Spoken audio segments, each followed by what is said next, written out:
Channel के सभी दर्शकों को नमस्कार, जय श्री कृष्णा, प्रणाम। जन्म कुंडली में जब गुरु चांडाल योग की उत्पत्ति होती है, तो जातक के जीवन पे उसका क्या प्रभाव होता है और उसका क्या उपचार होता है, हम आज के इस वीडियो में यही चर्चा आपके साथ में करेंगे।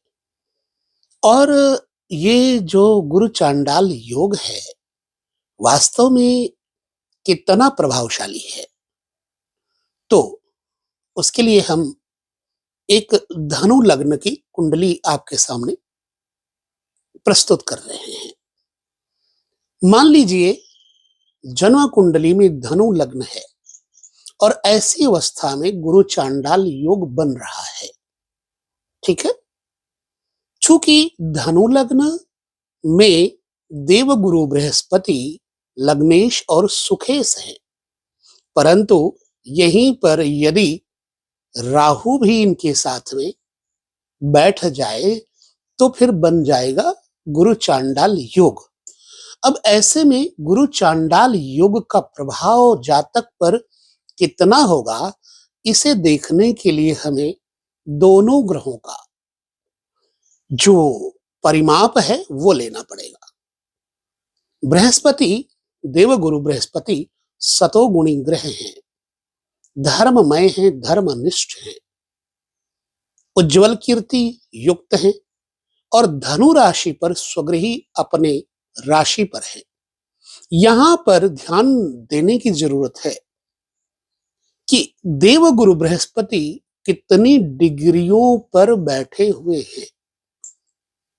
अब मान लीजिए देवगुरु बृहस्पति 5 डिग्री पर है और यहीं पर राहु 7 डिग्री पर, 15 डिग्री पर हो जाएं, तो फिर देव गुरु बृहस्पति के ऊपर राहु का प्रभाव अधिक हो जाएगा। ऐसे में चूंकि अपनी राशि पर जरूर बैठे हैं देवगुरु बृहस्पति, परंतु फिर भी कदाचित कहीं न कहीं राहु का प्रभाव देवगुरु बृहस्पति को प्रभावित करेगा। चाहे छोटी सी छींट हो, लेकिन कालिमा की एक छींट जातक के जीवन पे कितना प्रभाव डालती है। देवगुरु बृहस्पति धन और स्वयं लग्न के कारक होने के कारण स्वत्व प्रधान है, ओज प्रधान है और वाणी के अंतर्गत जो संचित संपत्ति है वाणी की, वो यही प्रदान करते हैं। अब जब राहु की स्थिति देवगुरु बृहस्पति को दबाएगी, तो ऐसे में जातक का, क्योंकि लग्न क्या है, जातक का स्वयं स्वतः स्वरूप है, व्यक्तित्व है, उसका निखार है। माना कि बृहस्पति अपनी राशि पर है, परंतु राहु यहां पर प्रभावित करेंगे और अधिक डिग्रियों के होने पर राहु देवगुरु बृहस्पति को प्रभावित करेंगे, तो जातक का व्यक्तित्व भी प्रभावित होगा। अब राहु जिस राशि पे बैठते हैं, उस राशि के अनुसार भी ये कर्म करते हैं, छद्म वेश भी बना लेते हैं। राहु चूंकि पापक ग्रह है और पाप ग्रह होने के कारण ऐसे व्यक्ति में थोड़ा बनावट आ जाती है, यानी वो होता कुछ है, दिखता कुछ है, प्रदर्शन उसका बहुत अच्छा होगा, लेकिन अंतिम दर्शन उसका घृणित होता है। तो ये होता है राहु का प्रभाव बृहस्पति के ऊपर, तो इसे कहते हैं गुरु चांडाल योग। अब ऐसे में अगर देवगुरु बृहस्पति यहां पर अधिक डिग्रियों पर होंगे, तो फिर ऐसी अवस्था में देवगुरु बृहस्पति का प्रभाव राहु को दबा देगा। कदाचित राहु का प्रतिफल तो रहेगा ही, जीवन पर्यंत रहेगा, परंतु अगर अच्छी डिग्रियों पर है, अधिक डिग्रियों पर देवगुरु बृहस्पति हैं, तो जातक किसी ना किसी प्रकार जीवन की हर एक बात को संभाल लेगा। परंतु कह दें कि राहु का प्रभाव चला जाएगा तो नहीं जाएगा। अब ऐसे में जातक को किन किन बातों का ध्यान रखना चाहिए और प्रभावित करने वाली स्थितियां क्या क्या होंगी। क्योंकि बृहस्पति के सदृश ही, बृहस्पति के समान ही पंचम, सप्तम, नवम दृष्टि राहु की भी है। तो जब राहु बृहस्पति के साथ लग्न में बैठेंगे तो एक शरीर के स्वास्थ्य को प्रभावित करेंगे, दूसरे पेट के विभाग को देखेंगे, बैंक बैलेंस को देखेंगे, शेयर मार्केट, अल्प धन, अचानक धन की प्राप्ति, दुर्घटनाओं का सूचना देने वाला स्थान पंचम भाव। तो वहां पर राहु की दृष्टि संतान पक्ष को, बैंक बैलेंस को, जो आपकी स्थित संपत्ति है वो प्रभावित होगी। कहीं ना कहीं राहु अपना प्रभाव जरूर दिखाएंगे। ऐसे में संतान को भी राहु की वजह से कष्ट प्राप्त होगा। और पंचम भाव विद्या के बारे में जाना जाता है, तो विद्या भी प्रभावित होगी। माना कि राहु के साथ बृहस्पति हैं पर कम डिग्री में, यदि डिग्री ज्यादा भी होंगी तब भी राहु का प्रभाव अवश्य होगा। ऐसे में हम आपको उपाय भी बताते हैं कि क्या करना चाहिए। चूंकि बृहस्पति के ऊपर राहु है तो चांडाल योग बन गया। ऐसे में पंछी, जो पंछियों में कौवा होता है उसे चांडाल कहा जाता है। दूसरा, चौपाए पशुओं में श्वान, कुत्ते को चांडाल कहा जाता है। तीसरा, शमशान में जो धन, द्रव्य, मुर्दा इत्यादि जलाकर लेता है उसे भी चांडाल की संज्ञा दी गई है। अब क्या करना चाहिए, यदि किसी का गुरु चांडाल योग लग्न के अंतर्गत बन रहा है तो उसको चाहिए कि थोड़ी सी हल्दी ले ले और केसर ले ले। बृहस्पतिवार के दिन शमशान स्थान पे जाकर के सचैल स्नान कर ले, वस्त्र समेत, मतलब जैसे अंडरशर्ट है, बनियान है, जांघिया है, वो पहन के स्नान कर ले और उस जांघिया बनियान को वहीं पर छोड़ दे। थोड़े से तिल ले ले और सुरमा ले ले, तिल और सुरमा ले ले, अपने ऊपर से 21 बार एंटी क्लॉकवाइज घड़ी की उल्टी दिशा में उतार ले। उतारने के बाद वहीं पर प्रवाहित कर दे। अगर वहां पर स्नान के लिए जगह है तो ठीक है, नहीं तो स्नान घाट होते हैं वहां प्रवाहित कर सकते हैं। इससे आपके जीवन में जो गुरु चांडाल योग का प्रभाव है कम हो जाएगा। ये तो हो गई एक तंत्र क्रिया। दूसरी, आपको देवगुरु बृहस्पति प्रबल करना है। उसके लिए आपको जीवन में गुरु मंत्र धारण कर लेना चाहिए। गुरु दीक्षा लेकर के आपको सदैव गुरु के मंत्र का जप करना चाहिए। इससे आपके ऊपर जो राहु का प्रभाव है वो नहीं पड़ेगा। ठीक है। अब तीसरा, पुखराज धारण कर ले, माथे पे केसर का तिलक, प्रतिदिन चंदन इत्यादि अवश्य ही लगाता रहे। इससे आपके जीवन में जो गुरुचंडाल योग का प्रभाव है वो अधिक नहीं होगा। और यदि ये आपने किया तो आपके सामने इसका प्रतिफल आएगा। मैंने गुरु चांडाल योग के लग्न पर चर्चा यह की।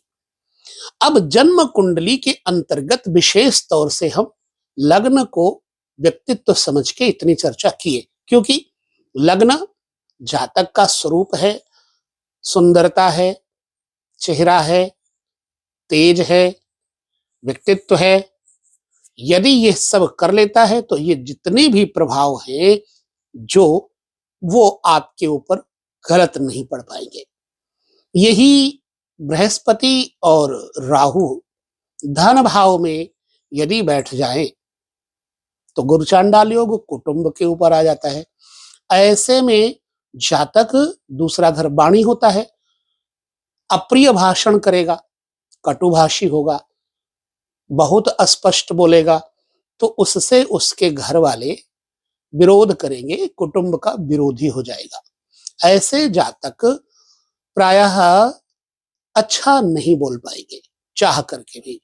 तो जब भी इनको बोलना हो, कहीं पर भाषण, प्रवचन या मीटिंग, टेस्ट, इंटरव्यू हो, तो अपनी वाणी को, जबान को इन्होंने या गुड़ खा करके थोड़ा पीला कर ले या केसर खा के अपने जबान को रंग ले।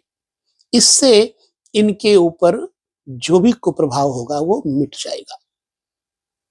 बृहस्पति और राहु यदि तीसरे घर में बैठे होंगे तो तीसरा घर मित्रों का है, संबंधियों का है, छोटे भाई बहनों का है और कंधा बाजू है। जब तीसरे घर में बृहस्पति राहु गुरु चांडाल योग बनाते होंगे तो भाग्य भाव को खराब करेंगे, पत्नी के भाव को खराब करेंगे और पुनः 11वें भाव आमदनी के भाव को भी खराब करेंगे।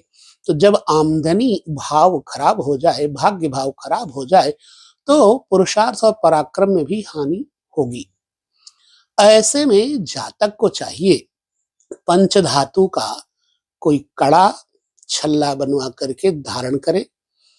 बृहस्पतिवार के दिन विशेषतया वो लड्डू इत्यादि बांटे, मित्रों को कम से कम 9 बृहस्पतिवार करे। इससे भाग्य के ऊपर बड़ा अच्छा सकारात्मक प्रभाव पड़ेगा।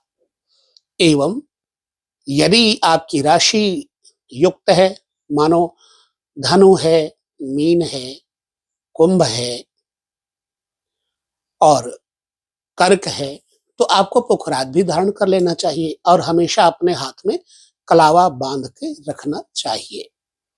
ये अगर गुरु चांडाल योग तीसरे घर में बनता है तो। हालांकि अभी इसका विश्लेषण मैं धीरे धीरे करूं तो बहुत बड़ा है, परंतु मैं संक्षेप में आपको ये उपचार और इसका प्रतिफल बता रहा हूं।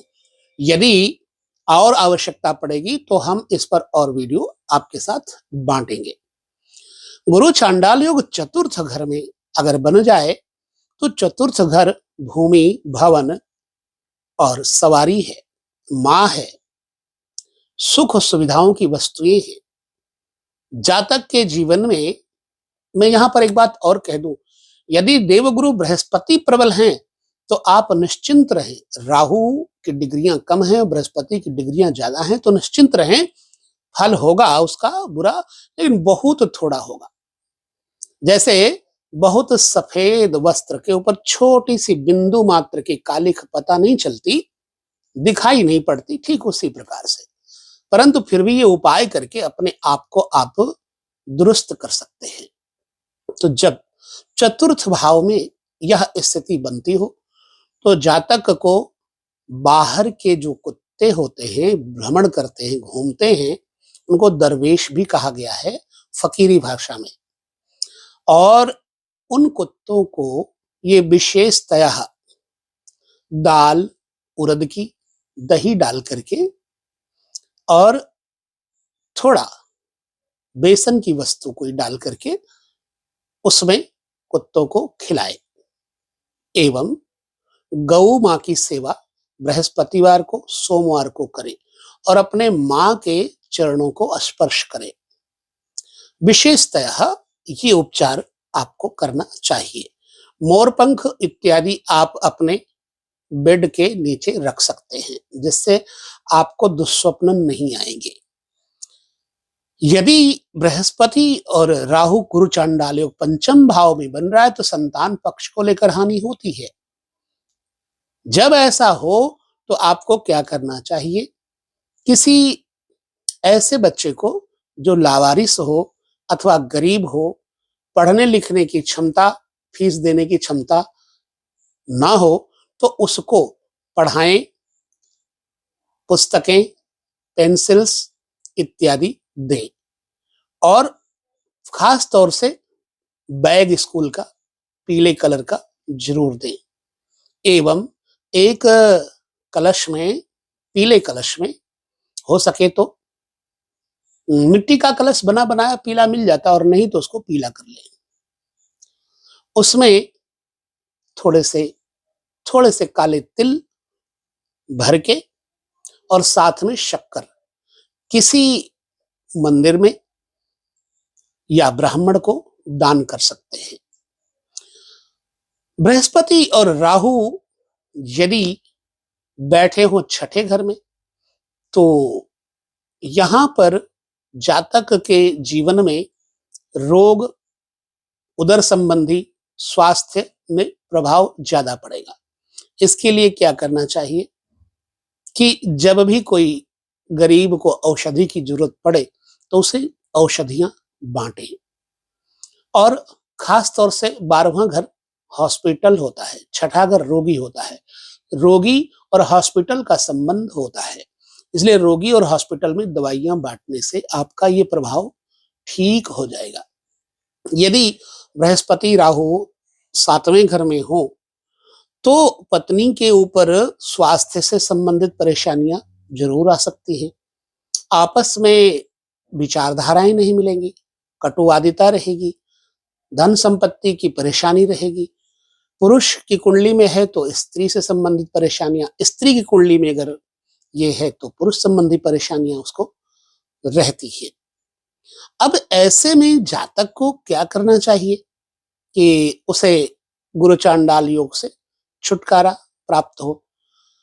मैं इतना समझता हूं कि यदि सप्तम स्थान पर बृहस्पति और राहु बैठा हो तो किसी स्त्री जातक को चप्पलें, काली शॉल, काले कपड़े, पीले कपड़े, छीट वाले कपड़े, प्रिंट कपड़े दान कर सकते हैं, भेंट कर सकते हैं, जिससे आपके गुरु चांडाल योग पे प्रभाव अच्छा, जो बुरा पड़ रहा है वो थोड़ा अच्छा हो जाएगा। भगवान शिव की उपासना से, महाकाल की उपासना से सारे योग शांत हो जाते हैं। और पंचमुखी रुद्राक्ष और साथ में मोतियों की माला, एक मोती एक रुद्राक्ष, ऐसे करके 108 जो मनके हैं उसमें आधे रुद्राक्ष के, आधे मोती के, शुद्ध मोती के धारण करें, तो इससे आपके गृहस्थ जीवन में को प्रभाव यदि है तो ठीक प्रतिफल मिलने लग जाएगा। बृहस्पति और राहु यदि अष्टम बैठे हैं तो पुनः कुटुंब और बंधु बांधवों में अप्रियता बनी रहती है। शमशान के आसपास बैठे हुए भिक्षुकों को बृहस्पतिवार के दिन विशेष तौर से कुछ जाकर के दान कर सकते हैं, 9 बृहस्पतिवार। यदि बृहस्पति और राहु 9वें घर में बैठे हो, गुरु चांडाल योग बन रहा हो, तो पिता के चरण स्पर्श करें और पिता के वस्त्रों को अपने हाथ से, बृहस्पतिवार के दिन नहीं धोते कई लोग, लेकिन और किसी वार में आप अपने पिता के वस्त्रों को धोएं। एवं किसी मंदिर में तिल मिला करके, तिल वाला तेल भी जला सकते हैं, अथवा सरसों के तेल में काले तिल डाल करके दीपक जलाएं। मंदिर में, जो चाहे गुरुद्वारा हो, मंदिर हो, कोई भी धार्मिक स्थल हो, वहां पर आपको ट्यूबलाइट बल्ब इत्यादि देना चाहिए। रक्त चंदन, पीत चंदन, लकड़ी का चंदन आपको देना चाहिए। शिव जी के मंदिर में घड़ा, जो जलहरी होती है, चढ़ाना चाहिए। इस तरह से आपके 9वें घर में बैठे हुए भाग्य भाव को खराब कर रहे होंगे राहु और गुरु, तो आपको ये उपाय करने से लाभ लेना चाहिए। पुनः 10वां स्थान कर्म स्थान पर यदि बैठे होंगे राहु और बृहस्पति, तो मैं प्रतिफल तो बाद में बताऊंगा, अभी तो मैं उपाय ही बता देता हूं। राहु बृहस्पति दशम स्थान, कर्म स्थान, व्यापार भाव को, नौकरी भाव को खराब करेंगे, विपरीत परिस्थितियां उत्पन्न करेंगे। अगर आप नौकरी करते हैं तो आपके बॉस के साथ में आपके विचारधाराएं नहीं मिल पाएंगी, जिसकी वजह से आपको डिमोशन मिल सकती है प्रमोशन की जगह पर। यदि ये ऐसा है तो ऐसी अवस्था में आपको चाहिए किसी पीपल वृक्ष की सेवा करें, और विशेष तौर से हल्दी, पानी और काले तिल डाल करके बृहस्पतिवार को पीपल की सेवा करें और एक झंडा पीपल के वृक्ष पर बंधवा दें। इससे आपकी समस्याओं में बहुत जो है कुछ कमी आ जाएगी। ठीक अगर 11वें घर में, आमदनी की घर में बृहस्पति राहु बैठे होंगे, गुरु चांडाल योग बना रहे होंगे, तो संतान के पक्ष को लेकर के भी कष्ट रहेगा, बड़े भाई बहनों को लेकर कष्ट रहेगा, एवं आपकी आमदनी में बाधा पहुंचेगी, आपके पास धन संपत्ति की कमी आ जाएगी। यदि ऐसा होता है तो बाएं हाथ में अष्ट धातु का छल्ला या कड़ा पहने, अपने बड़े भाई बहनों को प्रेम से आदर दे करके कुछ वस्तुएं भेंट करने से भी आपको शांति मिलेगी। इससे यदि 12वें घर में बृहस्पति राहु बैठे होंगे तो शारीरिक स्वास्थ्य, मानसिक उलझने और परेशानियां आपको अत्यधिक रह सकती है। क्या करना चाहिए ऐसे में? कंबल, पीले और काले रंग का कंबल आप कहीं पर दे सकते हैं। किसी जरूरतमंद को चारपाई, फोल्डिंग बेड वगैरह, बेडिंग वगैरह दे सकते हैं। और विशेष तौर से अपने शयन कक्ष में एक स्वास्तिक केसर के कलर का लगवा ले। इससे भी आपके गुरु चांडाल योग के ऊपर प्रभाव जो है कम हो जाएगा। अब जो गुरु चांडाल का प्रभाव है वो धन पे बैठेगा तो धन संबंधी समस्याएं, पराक्रम बैठेगा तो पराक्रम संबंधी समस्याएं, इस प्रकार से जहां बैठेगा वहां की समस्याएं बढ़ाएगा। इसको सही तरीके से ठीक करने के लिए सबसे बढ़िया उपचार है भगवान शिव की उपासना, पंचाक्षरी मंत्र ओम नमः शिवाय प्रतिदिन 11 माला करना शुरू कर दें।